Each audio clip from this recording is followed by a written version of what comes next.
Shalom bien-aimés dans le Seigneur, j'espère que vous allez très très bien, c'est persévérant, mon polo. Enfant de Dieu, un enfant de Dieu qui aime le Seigneur, qui aime son Père céleste dans les cieux, qui le fait énormément du bien. Je bénis Dieu de ça, de vous voir tous connectés en ce jour pour pouvoir partager la parole du Seigneur. Écouter ce que Dieu a mis dans nos cœurs pour pouvoir élever son nom et aussi faire propulser le nom de notre Seigneur Jésus. L'apôtre Paul dit dans le livre de Actes chapitre 9, le verset 15, la Bible dit que je suis un instrument choisi par Dieu pour pouvoir proclamer son nom aux nations, aux rois et au peuple d'Israël. Nous sommes des instruments que Dieu a choisis.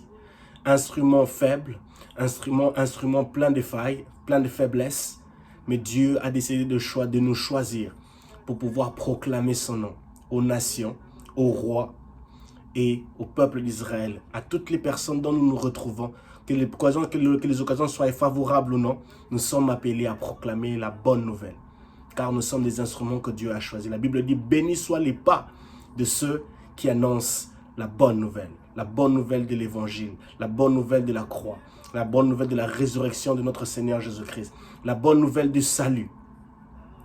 Car à tous ceux qui ont reçu, il les a donné le pouvoir de devenir enfants de Dieu. Nous sommes enfants de Dieu. Un enfant fait des erreurs, un enfant commet des erreurs, un enfant commet des failles, il a des failles en lui, où les parents ne peuvent pas expliquer comment il continue à faire ces erreurs. Et nous sommes appelés enfants de Dieu, puisque nous avons un Père dans les cieux. Et il est important pour nous d'avoir ce caractère d'enfant de Dieu pour comprendre que non, je suis faible, je fais des erreurs. Mais notre Père qui est dans le cieux sait comment nous discipliner, sait comment nous remettre sur le droit chemin.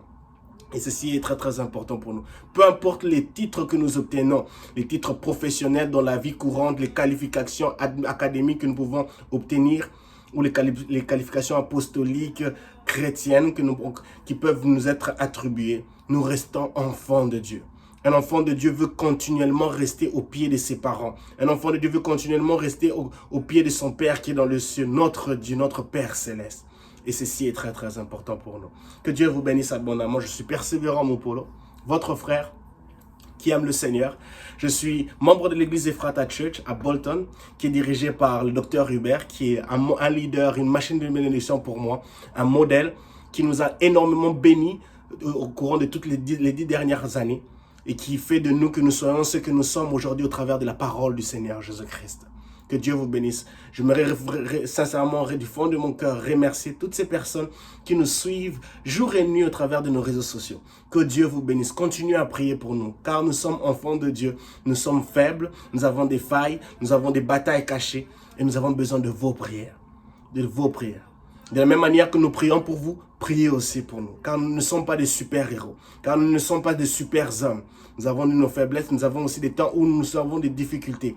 Mais par la grâce de Dieu, au travers de vos prières, Dieu nous permet de pouvoir proclamer la bonne nouvelle de l'évangile de Christ aux nations. De prier pour ceux-là qui sont malades, de prier pour ceux-là qui sont dans des difficultés, afin qu'ils voient et vivent et palpent la grâce de Dieu. Que Dieu vous bénisse abondamment. En ce jour, j'aimerais parler sur la méditation de la parole de Dieu. La routine quotidienne que nous devons adopter.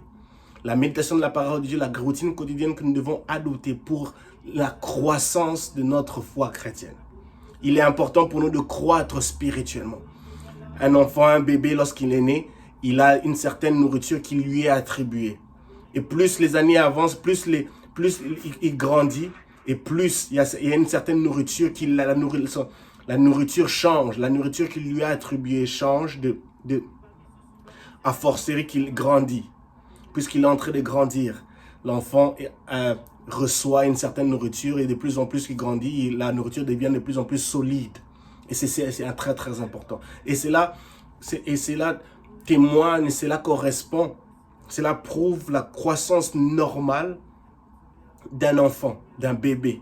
Et ça c'est très très important. Et aucun parent ne voudrait que son bébé reste bébé éternellement. Il veut que le bébé puisse croître, prendre de l'âge, devenir de 0 à 12 mois, de 12 mois à 5 ans, à 5 ans à 15 ans, et il atteint l'âge adulte, et pouvoir réaliser plusieurs tendres choses qui rendront les parents heureux et fiers. Et ceci est très très important. Cela va de même pour notre foi chrétienne. L'apôtre Paul, dans ses épîtres, il mentionne l'importance de la parole de Dieu, l'encouragement mutuel. Mais aussi, il rappelle à l'Église combien il est important que l'Église ne reste pas toujours au niveau des bébés spirituels, au niveau du lait maternel, du lait spirituel. Car il est important que nous puissions croître et monter de niveau et pouvoir acquérir de la nourriture solide qui vivifie notre âme, qui nous fait croître, qui nous fait développer les capacités de maturité spirituelle pour une autre dimension de compréhension, d'intimité, de relation, de florissement avec notre Seigneur Jésus-Christ. Et ceci est très très important pour nous de comprendre cela. Ce ne sera pas facile, mais avec la grâce de Dieu, nous pourrons cheminer vers cela. La Bible dit clairement, il y a plusieurs passages dans la Bible qui nous encouragent à méditer la parole de Dieu, qui nous encouragent à faire que nous puissions veiller sur notre côte, que nous puissions nourrir, faire fleurir notre routine quotidienne par rapport à la parole de Dieu, par rapport à ce que nous faisons, par rapport à ce que nous mettons, nous plaçons dans notre fort intérieur. Et cela est très très important pour nous de savoir cela. Je partagerai aussi ma propre expérience, qui a été une expérience révolutionnante, qui m'a béni, qui m'a fait du bien et qui a transformé ma vie. Que Dieu vous bénisse abondamment. Alors, nous allons prier. Tendre Père, nous te disons merci. Merci pour ta grâce. Merci pour tous ces internautes, Seigneur, qui nous suivent de partout. Nous voulons, Seigneur, Père éternel Tout-Puissant, que tu bénisses, Seigneur, ce moment où nous le faisons avec tout notre cœur, afin de l'avancement de ton royaume. Et que plusieurs soient bénis pour pouvoir prospérer à tous égards dans leur façon de voir les choses, dans leur perception et dans leur vie chrétienne au nom de Jésus-Christ. Merci de bénir ce moment au nom de Jésus. Amen. Comment, pourquoi et quand méditer la parole de Dieu? Quelle est la routine, quelle est la meilleure routine à adopter pour la méditation de la parole de Dieu et le nourrissement de notre fort intérieur au travers de la parole de Dieu? Nous allons commencer par ce texte de base au chapitre 1 du livre de Josué, chapitre 1. Comme je l'ai dit au début, il y a plusieurs passages dans la Bible qui nous encouragent à lire la parole de Dieu, qui nous encouragent à chercher Dieu, qui nous encouragent à aimer le Seigneur. Josué, chapitre 1, un passage qui nous est très familier pour les lecteurs de la Bible. Josué, chapitre 1, à partir du verset 8. Josué chapitre 1, j'ai dans la version Semeur. La version Semeur dit ceci: ayez soin de répéter sans cesse les paroles de ce livre de la loi. Médite-les jour et nuit. Ayez soin de sans cesse de les répéter. Ayez soin de répéter sans cesse les paroles de ce livre de la loi. Médite-les jour et nuit afin d'y obéir et d'appliquer tout ce qui est écrit.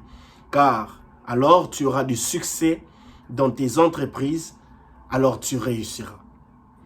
Aie soin de répéter sans cesse les paroles de ce livre de la loi. Dieu s'adresse à Josué, après qu'on lui ait confié maintenant la direction, le leadership du peuple d'Israël, après la mort de Moïse. Dieu dit au verset 8, « Ayez soin, Josué, ayez soin, frères et sœurs, enfants de Dieu, de répéter sans cesse les paroles de ce livre de la loi. Méditez-les jour et nuit, afin d'y obéir et d'y appliquer tout ce qui est écrit. » Et d'y obéir, c'est la première chose. Méditez-les jour et nuit, afin d'y obéir, d'appliquer tout ce qui est écrit, car alors tu auras du succès dans tes entreprises et tu réussiras.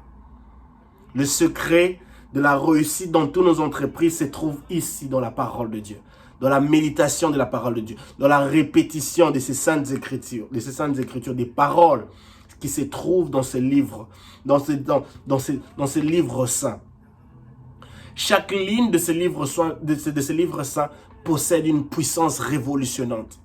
chaque livre, chaque chapitre, chaque verset biblique, chaque ligne qui s'y retrouve dans la parole de Dieu possède une puissance révolutionnante, possède une puissance rédemptrice, possède une puissance restauratrice, capable de guérir, de délivrer, de propulser, de changer, de combler, de consoler. Mais quitte à nous pour nous de les répéter sans cesse, jour et nuit, de méditer sur cela, de les utiliser dans nos prières. Une des manières pour nous d'être spirituellement forts, c'est d'utiliser ces paroles et de les mettre en pratique, de les utiliser dans nos prières, d'utiliser les paroles qui sont dans ce livre saint et de les utiliser de formuler des prières au travers de ces paroles, afin que nous puissions remporter des victoires dans le monde spirituel. Dans le monde spirituel, nous ne remporterons pas des victoires à cause de nos efforts physiques. C'est à cause de la parole de Dieu. C'est à cause des déclarations basées sur la parole de Dieu, sur les saintes écritures. Tu ne remporteras que les victoires dans le monde spirituel qu'à cause des déclarations basées, fondées sur les saintes écritures. Donc, ceci nous prouve à suffisance que nous avons besoin de méditer la parole de Dieu. Nous avons besoin de la méditer jour et nuit. De partager cela, de la méditer, de la répéter jour et nuit. Ceci est très très important pour nous. Alors nous allons directement aller dans ce livre de Psaume 119. J'aime le Psaume 119, c'est un livre merveilleux qui regorge plusieurs passages, plusieurs versets bibliques qui nous encouragent à lire la parole de Dieu, qui nous montrent à suffisance que la parole de Dieu est celle dont nous avons besoin. C'est Psaume 119 qui est écrit par David. Au verset 11, David dit « Je garde ta parole au fond de mon cœur pour ne pas pécher contre toi. » La parole de Dieu nous permet de ne pas pécher contre Dieu. La parole de Dieu, la connaissance de la parole de Dieu. Le fait que nous avons la parole de Dieu, nous la répétons jour et nuit. Nous la répétons sans cesse, nous méditons sur cela. Nous plaçons cela, nous ingurgitons de la parole de Dieu. Nous emmagasinons la parole de Dieu en nous. Elle nous permet de ne pas pécher contre Dieu. Elle nous permet de ne pas pécher contre Dieu. Elle nous fait du bien, elle nous restaure.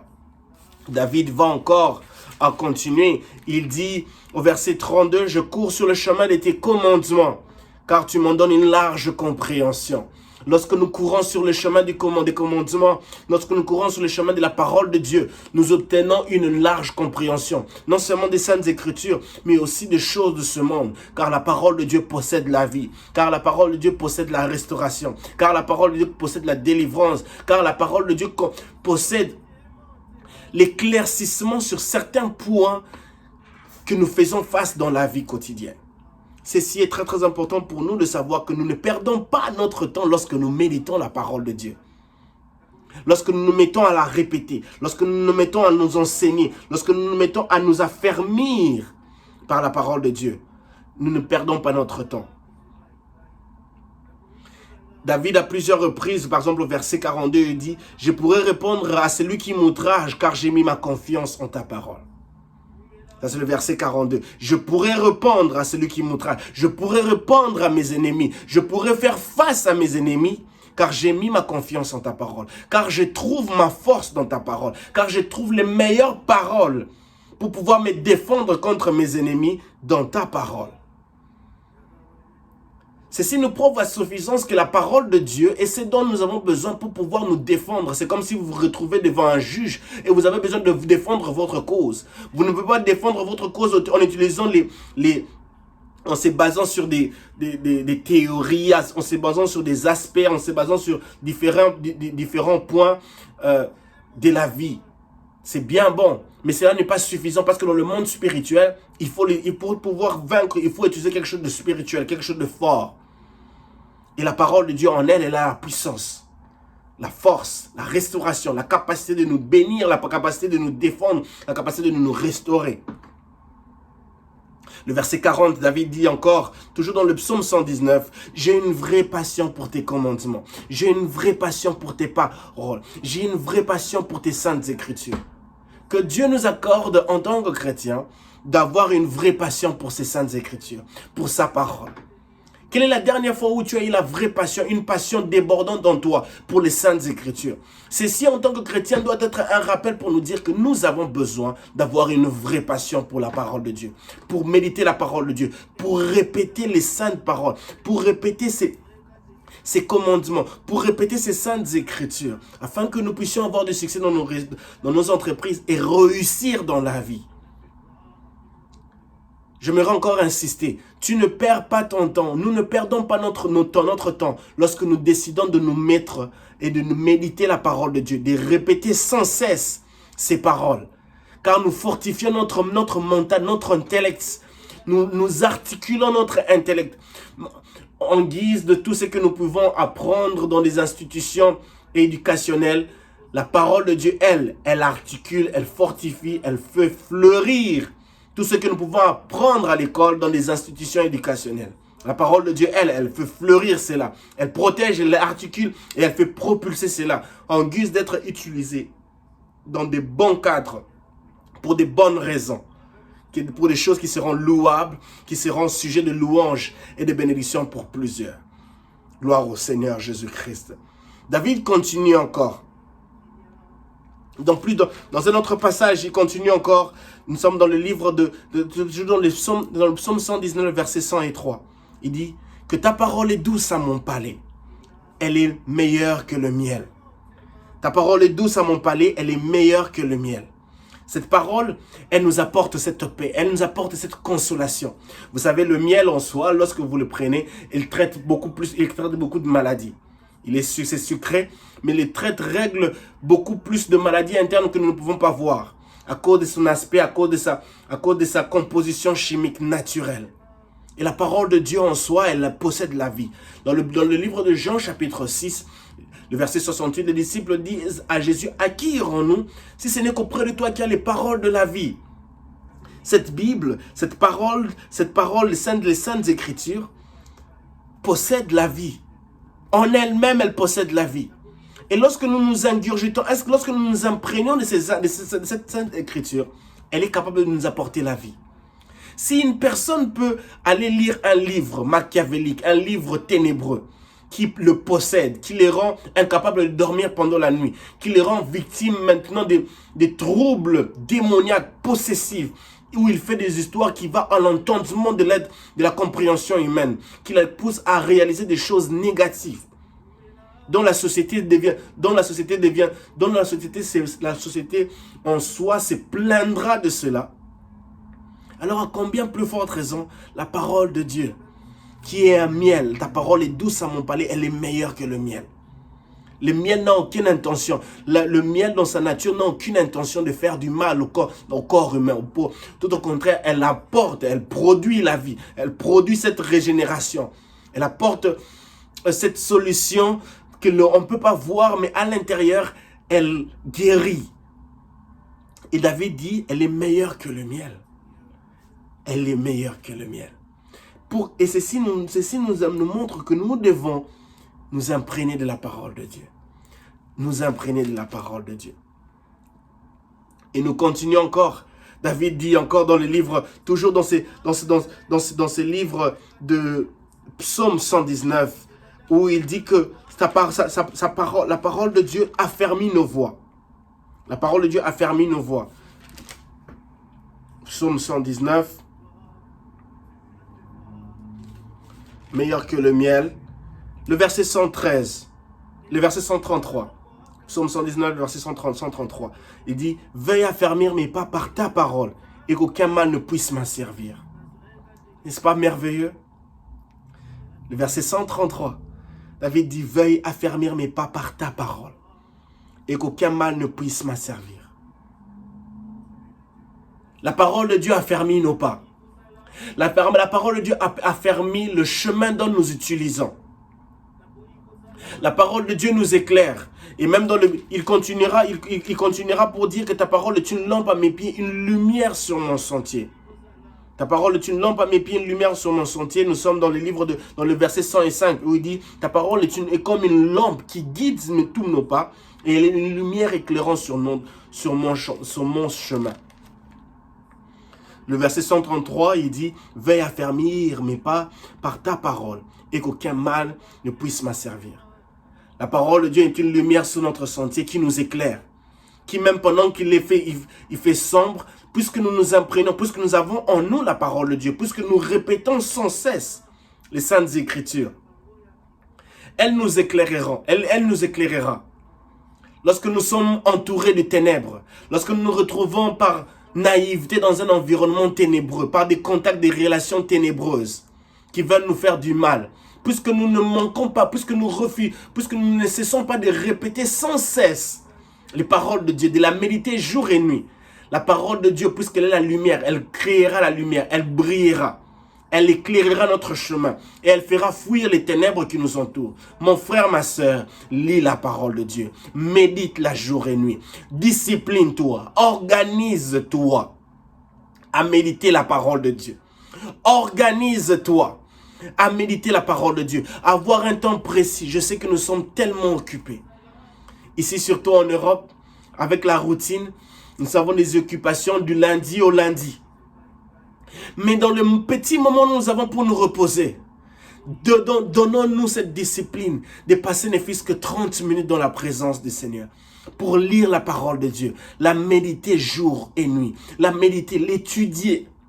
Une personne qui étudie la parole, une personne qui médite la parole de Dieu, cette personne-là développe en elle le désir de l'étude biblique. Une personne qui est solidement édifiée, qui est solidement disciplinée à méditer la parole de Dieu, cette personne-là aura horreur des prédications superficielles ou terre à terre. Et cette gangrène qui affaiblit l'Église, corps du Christ aujourd'hui. Une personne qui aime la parole de Dieu, une personne qui médite la parole de Dieu, ne passera pas son temps à écouter n'importe quelle prédication. Parce que le fait que vous méditez la parole de Dieu jour et nuit, vous développez cette attitude de méditer la parole de Dieu. Et plus vous aurez ce désir-là d'être amoureux des études bibliques dans vos églises. À tel point que quand vous cherchez une église, vous vous retrouvez dans une nouvelle cité, dans une nouvelle ville, votre quête, c'est de vous retrouver dans une église où l'étude biblique est mise en avant. De nos jours, beaucoup d'églises ne mettent plus en avant l'étude biblique. Puisqu'on veut faire comme les autres églises font. Propager plus la musique, propulser plus les talents. C'est bien bon, mais l'étude biblique est très très important, surtout pour la solidification de l'œuvre de Christ, pour une église, pour l'avancement, pour la croissance spirituelle et mature de chaque membre de l'église, corps du Christ. Médite ta parole, médite la parole jour et nuit. Ne cesse pas de méditer la parole de Dieu. Médite-la jour et nuit. Peu importe les difficultés, médite la parole de Dieu jour et nuit. Elle te fera du bien en abondance. Ça, je peux te le garantir, je peux vous le garantir. Et David va toujours dans ce psaume 119.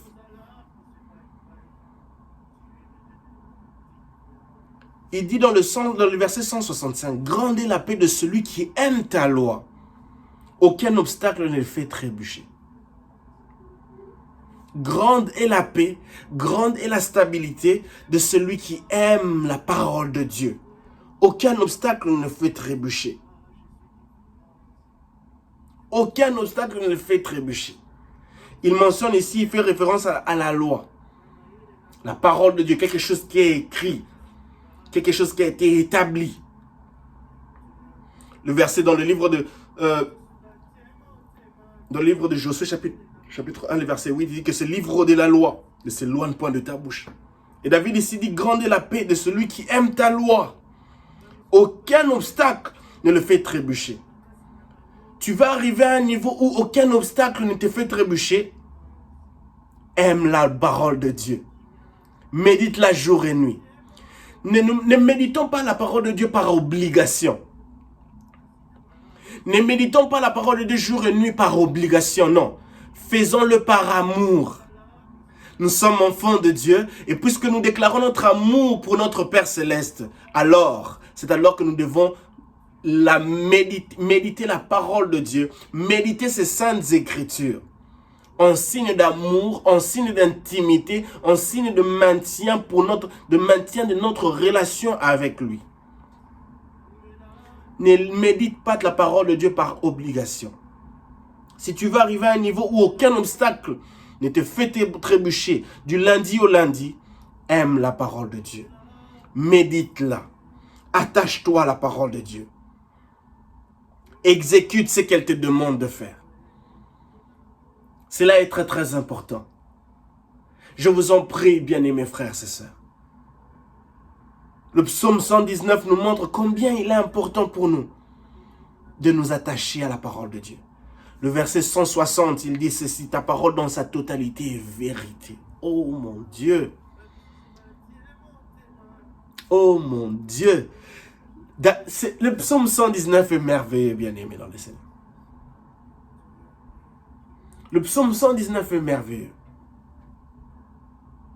Il dit, ta parole dans sa totalité est vérité.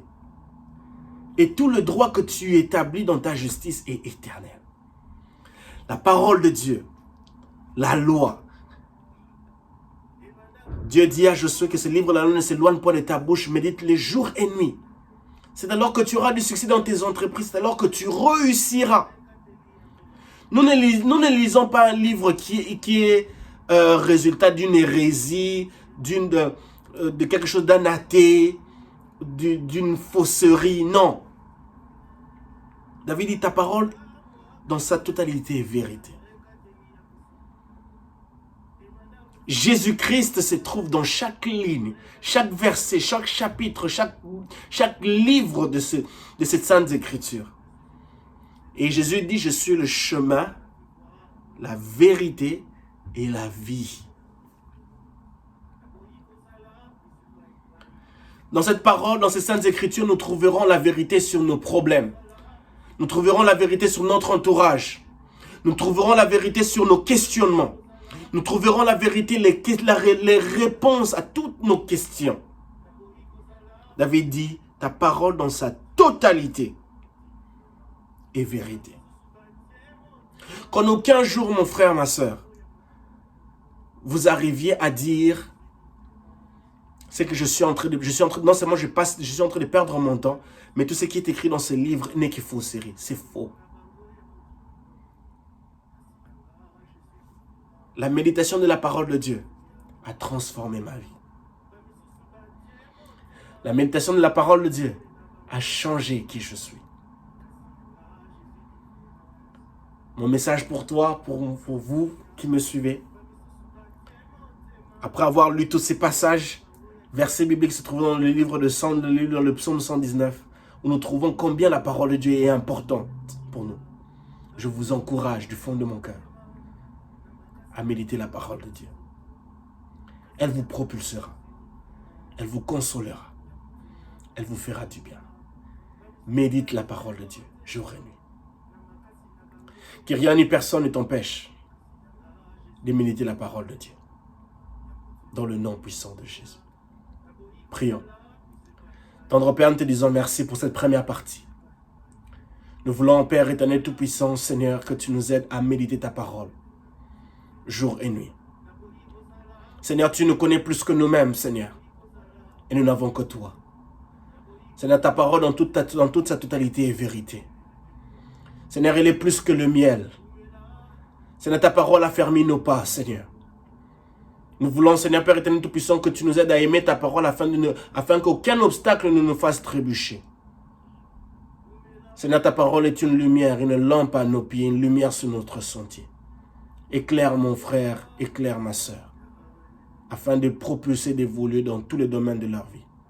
Au nom de Jésus. Amen. Que Dieu vous bénisse abondamment. Je vous encourage de suivre la deuxième partie de ces grands thèmes. Comment, pourquoi et quand méditer la parole de Dieu. Mon expérience personnelle. Celle-ci était la première partie. Nous avons parlé du psaume 119 où David nous encourage à méditer la parole de Dieu. La raison valable pourquoi nous devons méditer la parole de Dieu. Que Dieu vous bénisse abondamment. Et à plus.